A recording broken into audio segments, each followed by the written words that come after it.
Hey, what's up, y'all? This is Lou, and today I want to go over the subject of racism and discrimination, at least one aspect of it, based on a very interesting conversation that I had a lot earlier on in my life. As you know from the first video, I'm multiracial. My mother's essentially, if you looked at my parents, you would say my mother's white, my father's black.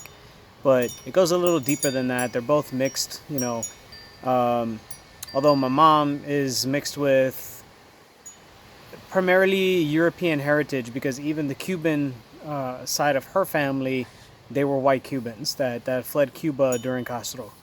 And then on my father's side, I'm not sure that there's any white European heritage on my father's side.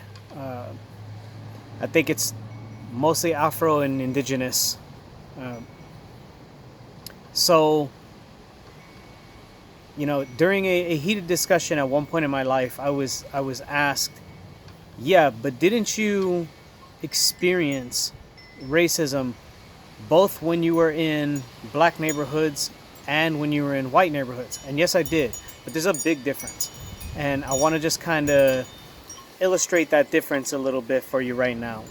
So the racism that I encountered in white neighborhoods, where I was always too dark, I was the one that stood out. Obviously that kid's not white, his mom's white, but he's not. Right away, also that kind of scarlet lettered my mom, she was kind of, looked at like, it's obvious what she did. But the way I framed it was, the racism that I experienced in white neighborhoods was based on the notion that I am lesser, that I was not good enough, not white enough, not pure enough. We are better than you, and we don't want you here, and you don't deserve to be here. This is not your place. This is not for you. Now, when I would go visit my father, I encountered a lot of, at the time, what kind of felt like similar discrimination, but it had a bit of a different underlying vibe to it. The aggression that would be expressed towards me was more in the tone of, we feel like you're better than us. We feel like you shouldn't be here in this poor neighborhood, in this ghetto. You should be with your white mom, having all the advantages, having all the privileges. Now, did I experience some privileges when I was, with my mom? Yeah, of course. That's just a reality that everybody has to face at some point. It didn't feel like it at the time, and my mom, we were still poor. But there was a big difference between the poverty in the suburban areas that I grew up in, partially with my mom, and the urban poverty that I experienced when I would be with my father.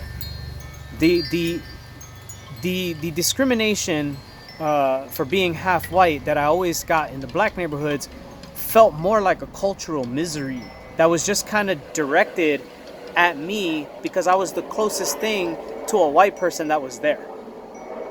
You know what I mean? And over time, one thing that I've always said about those neighborhoods is that after I would endure that, after I would, hold my own, learn to show no fear, and just be there with them and among them, it's like once they realized that I was struggling too, once they saw that my father would just run off and leave me with random strangers, once they saw that I was going through the same thing, there was like a general level of acceptance that ended up happening.